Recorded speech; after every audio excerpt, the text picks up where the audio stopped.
여러분 안녕하세요. 이번 시간에는 덧셈, 뺄셈, 곱셈, 나눗셈의 혼합계산에서 덧셈 기호와 나눗셈 기호를 생략하는 방법에 대해 알아보도록 하겠습니다. 혼합계산에서 곱셈 기호와 나눗셈 기호를 생략하는 순서가 있는데요. 그 첫 번째 순서는 나눗셈 기호를 생략하거나 나눗셈을 곱셈으로 바꾸어 줍니다. 그리고 두 번째로 곱셈 기호를 생략해 주는 것이죠. 그리고 덧셈 기호와 뺄셈 기호는 생략할 수 없습니다. 이것도 잘 기억해 두세요. 여기에서 나눗셈 기호를 생략하는 방법에는 나눗셈 기호를 생략하여 분수꼴로 나타내는 방법이 있습니다. 이 방법은 나눗셈에서 나눗셈 기호 오른쪽에 있는 문자나 수를 분모에 써주고 왼쪽에 있는 문자나 수를 분자에 써주어 나눗셈을 분수꼴로 나타내는 방법입니다. 그리고 나눗셈을 곱셈으로 바꿔주는 방법에는 나눗셈을 역수의 곱셈으로 바꾸어 나타내는 방법이 있습니다. 이 방법은 나눗셈에서 나눗셈 기호를 곱셈 기호로 바꿔주고 나눗셈 기호 오른쪽에 있는 문자나 수의 역수를 써주어 나눗셈을 곱셈으로 바꾸어주는 방법입니다. 자, 지금까지 살펴본 내용 이용해서 문제 한번 풀어보도록 할게요. 다음 식을 곱셈 기호와 나눗셈 기호를 생략하여 나타내세요 라고 되어 있고요. 1번은 이 덧셈 기호를 기준으로 왼쪽에 나눗셈 기호가 1개 있습니다. 이렇게 나눗셈 기호가 1개일 경우에는 첫 번째 방법을 사용해 주는 것이 더 간단합니다. 첫 번째 방법 사용하게 되면 2 곱하기 나눗셈 기호 오른쪽에 있는 y가 분모, 왼쪽에는 x가 분자 되는 것이고요. 더하기 오른쪽은 수와 문자의 곱셈에서 곱셈 기호를 생략할 때에는 수를 먼저 쓰고 문자를 써주는데요. 곱해주는 수가 1일 경우에는 1을 생략하고 써줍니다. 그런데 이렇게 소호점 아래 1이 있는 경우에는 1을 생략하시면 안 됩니다. 그래서 0.1z 이렇게 써주는 거예요. 다시 한번 정리하게 되면 분수와 수 또는 분수와 문자의 곱셈에서 곱셈 기호를 생략할 경우에는 수와 문자를 분자와 곱해주는 겁니다. 분모와 곱하시면 안 됩니다. 그래서 y분의 1을 분자 곱하게 되면 2x로 수 먼저 쓰고 문자 써주는 거예요. 그리고 더하기 0.1z로 이 덧셈 기호는 생략하면 안 됩니다. 자, 2번은 나눗셈 기호가 2개잖아요. 그런데 나눗셈 기호가 연달아 있지 않은 경우에는 첫 번째 방법을 사용하는 것이 더 간단합니다. 그렇다고 두 번째 방법을 사용하면 안 되는 건 아니에요. 그래서 2번은 두 번째 방법으로 문제를 풀이해 보도록 하겠습니다. 자, 6 곱하기 a 나눗셈 기호 곱셈 기호로 바꿔오시고요. 나눗셈 기호 오른쪽에 있는 3의 역수를 써주는데 모든 수와 문자는 분모에 1을 숨기고 있습니다.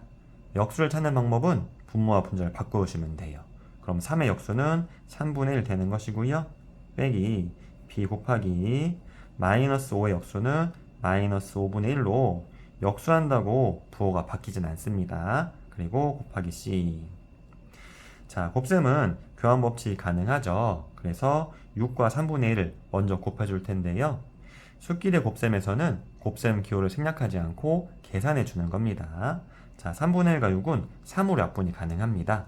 분모 3을 3으로 나누면 1, 6을 3으로 나누면 2가 돼서 2a가 되는 거고요.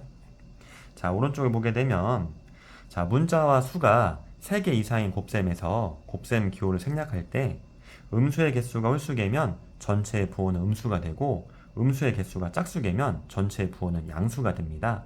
그런데 마이너스 p 마이너스 5분의 1로 음수가 2개 있죠. 그럼 음수가 짝수개 있으니까 전체의 부호는 플러스가 되는 거예요.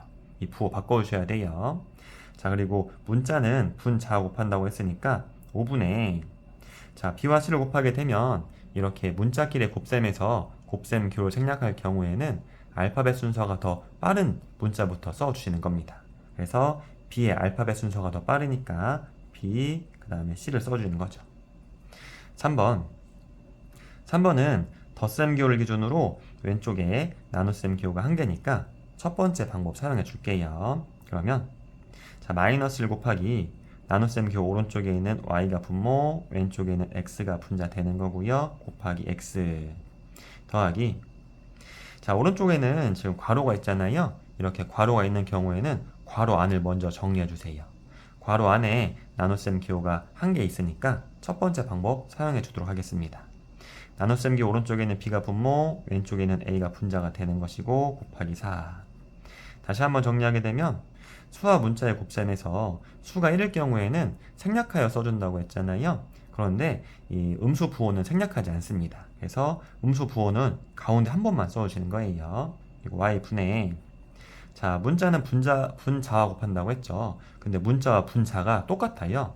이렇게 같은 문자가 여러 개인 곱셈에서 곱셈 기호를 생략할 경우에는 거듭제곱으로 써주시는 겁니다. 그래서 x제곱으로 이렇게 거듭제곱을 써주시는 거예요. 더하기, 수는 분자와 곱한다고 했어요. 그래서 b분의 4a로 수 먼저 쓰고 문자 써주는 겁니다.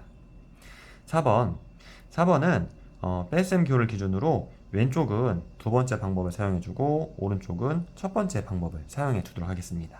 그러면 괄호 열고 a 더하기 c 괄호 닫고, 이렇게 괄호 안을 정리할 수가 없을 경우에는 그대로 써오시면 돼요. 곱하기 b 나눗셈 기호 곱셈을 바꿔주시고, 자, 2의 역수는 2분의 1이죠. 빼기 나눗셈 기호 오른쪽에 있는 z가 분모, 왼쪽에 있는 x 더하기 y가 분자 되는 것이고요. 자, 이렇게 괄호하고 문자, 수가 섞여 있는 곱셈에서 곱셈 기호를 생략할 경우에는 수를 먼저 써주고요. 그 다음에 문자 쓰고 마지막으로 괄호 써주시는 거예요. 자, 이렇게 분수하고 문자의 곱셈에서 2번처럼 문자를 분자에 올려 써줘도 되고요. 4번처럼 문자를 분수 오른쪽에 써줘도 상관이 없습니다. 이 두 가지 모양 다 가능한 거예요. 그리고 빼기 z분의 x 더하기 y를 써주면은 곱셈 기호와 나눗셈 기호를 잘 생략한 것입니다. 감사합니다.